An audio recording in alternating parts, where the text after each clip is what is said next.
Okay, now if you are in Jason's group or in the Second Section podcast group, you already know what this video is going to be, and I'm so glad I'm finally making this one.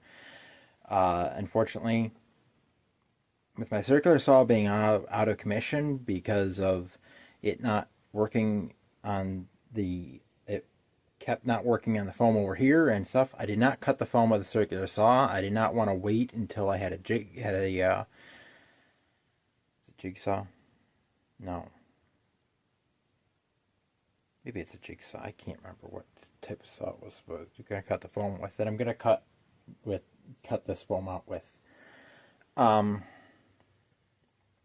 I used my original tool that I bought for cutting foam, the hot knife, which unfortunately does not provide a good cut. I mean, this you can see here. This one I fixed a little bit with the wire foam cutter. I wanted to use this. I wanted to use the wand, but I can't find the.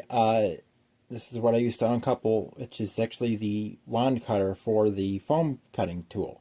I wanted to use this,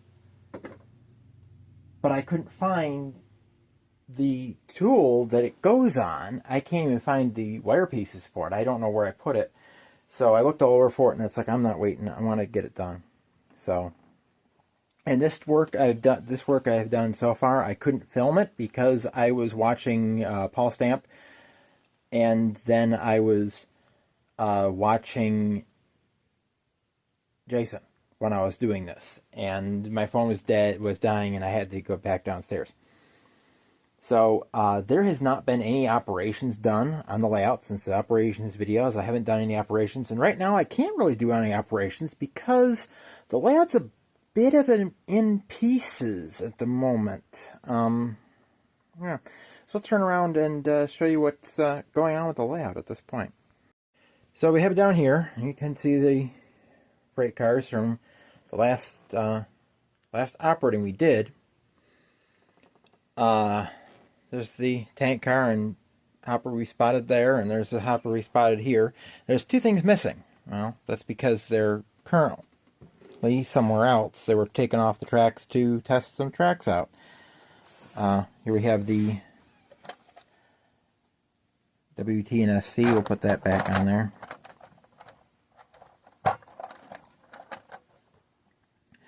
Here are my kits. I'm going to put you in the tripod. Here's my by the way, here's my tripod, my new tripod that I got at Walmart. This is my new tripod. I got that, and then there's the stick tripod over there that unfortunately it's not tall enough to operate how I need. I need to have a box under it to hold it up high enough that I can put it against the layout. So what we're going to be doing today is showing you what's new in the layout. Okay, so our kits that have been built are this Atlas Trainman kit. This is the last one completed of the 7 I'm currently working on. I still have a BRMP downstairs, but this is an Atlas Trainman kit. Unfortunately, the thing I don't like about these Trainman kits is the doors. I should have just glued them in place instead of having them be opening because they're kind of pathetic with opening. The doors are just a tad too big for the spot, and they're either sticking out too far on the bottom or they're sticking out too far on the top. And you can see this one, it's not as noticeable there, but other ones it's more noticeable. I filed that down as far as I could, and yeah, they're cheap kits. And then we have Main Central 6129. Now, these cars, I mean, they were just put together, and already this one is already in a switch list, and I don't think this one is, but this one is the Pittsburgh and Lake Erie. That one's done. So those are ready to go. The Main Central is in a switch list already because I make them up ahead of time. And then we have our Athearn Blue Box, which I have to put couplers on it still. But we have our 34-foot coal hopper.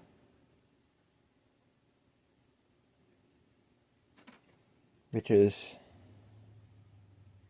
the same length as that, roughly.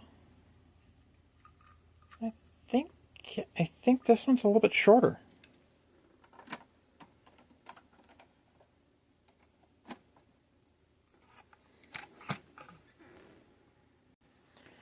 This is a 55 ton. It doesn't say how long that is, but I think this is 32 feet and this is 34 foot. So I think this one is actually shorter, approximately. I think that would be accurate to say that this big script letter B&O is 2 feet, 2 scale feet bigger. So I think I got to change that to being 32 feet or 32 foot. Of course, that's on the team track. Well, that's no longer the team track, and you'll see why in a minute. But that actually, I put it in Brooks Avenue Yard, which is my in-between staging and such. And I took this down because during Jason's stream, after my phone went to 20% and went on battery saving, went back downstairs, and I was talking, and one of the colors of Jason's car was pink, which was one of the things I said, and I said it as a joke, but it actually ended up looking fantastic, with pink and light blue, with the purple and yellow.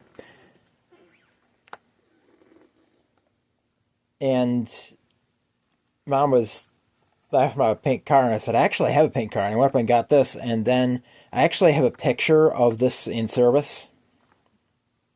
I'm not sure if I'm going to do the graffiti on it to make it. I kind of hate to, but the graffiti on the prototype goes right down here. It goes right across the bottom here, and it doesn't cover up any of this. It goes right down along the bottom. It doesn't even touch the bottom of the ribbon, at least on the side that I have photos of it. Then we have this one. This is one of the 4 Buffalo, Rochester, and Pittsburgh boxcars I have kits of, and this one is completed. This is one of them that is completed. You can see there's a little bit of it didn't want to go down in there how it's supposed to, and that's in with Testor's glue, so that's just as where it's going to be. But we have this 36-foot boxcar. So we have some shorter boxcars. So that's BR&P. We got that on the layout. Finally got something BR&P other than that coal hopper on the layout.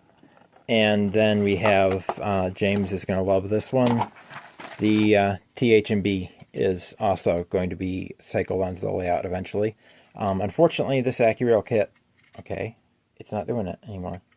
The frame was warped, so I had a problem with the weight inside. It didn't stay glued to it, but it's oddly enough, it seems to be glued to it now. But you can see I had to use a lot of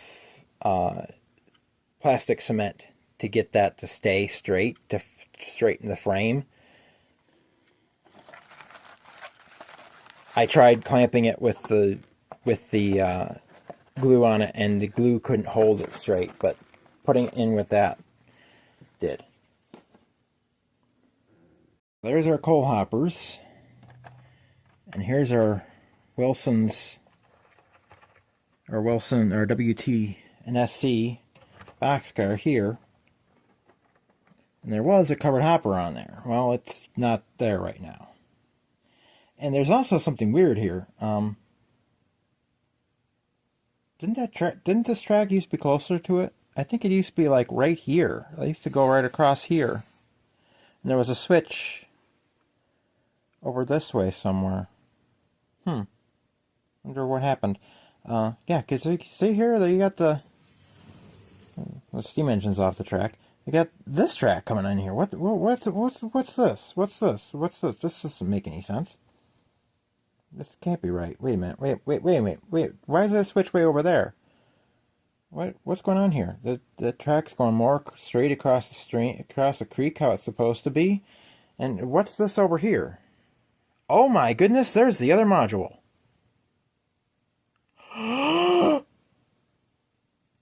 Where'd that come from? Never mind. I already told you I cut the foam for it. Kind of failed in the dramatics there.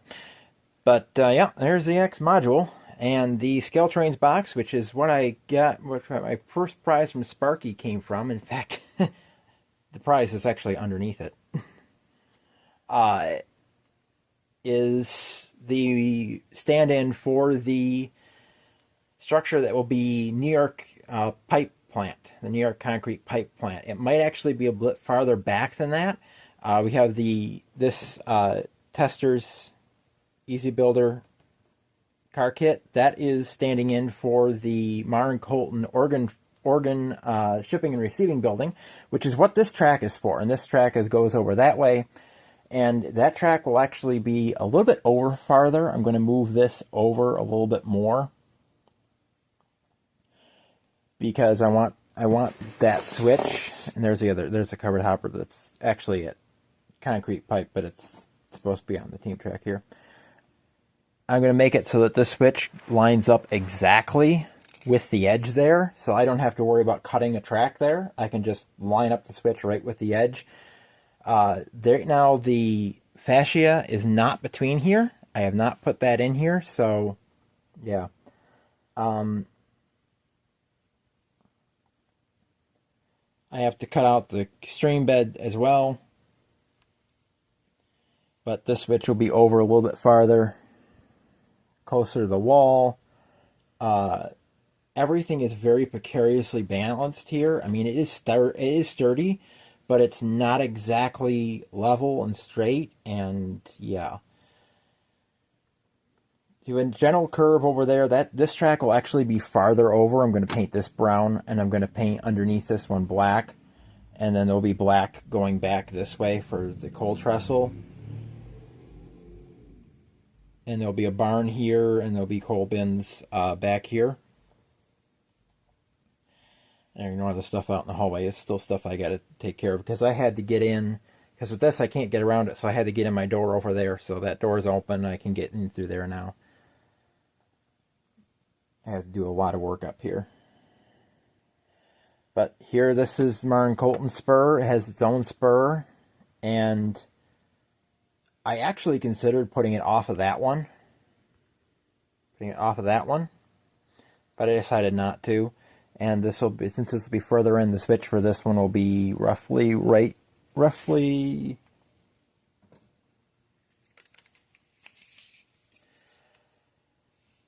here. That'll be the switch for that. I can move this switch back slightly. Move this whole spur back a little bit. Or not. Embry Lantern is going to be here. And then the actual factory from Mar & Colton is going to be here. There'll be a road that comes down here, and then it will turn to go here, because technically this road went straight out, and then Mar & Colton would have been over here, with Embry Lantern back off here, and then New York concrete pipe would be way over that way. But since we're turning everything so it fits on the module, New York concrete pipe is here, Embry Lantern is here, Mar & Colton is here, and then their shipping and receiving is here. And that will complete the layout as far as track work, and then it will only be scenery and stuff like that. When I get the saw for it, I will cut out the creek bed and stuff like that. I like to use my Dremel tool on it, but I can't use the Dremel tool because I don't have big enough blades. I don't think they make big enough blades for a Dremel tool to cut through 2-inch foam. Maybe they do. Take a look. I don't think they do. We got to move this spur over more. I mean, I can operate it as it is right now. I can just stick a track off the end there and then just switch like that if I need to, but I don't really want to. I kind of want to get things back operational. Need to do some wiring. and stuff. I need to put feeders here because this is where the track's going to go. I need to take up this track. I need to paint underneath it where it's supposed to be and stuff like that.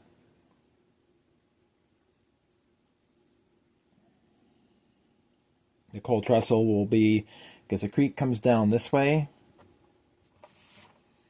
comes down through here. The coal trestle will be here, so we'll have to cut out this and up here. Cut. Camera zoomed in? No, it's not. And up this way, up to the road, and the barn will go. Oh, the road will go off this way, and the barn will sit here. And that barn is still standing there today. And then the coal trestle will be back here, and they had coal bins or something. I'll figure out what to do there. And then the building for Myron Colton, and yeah. So that's the progress at this point. So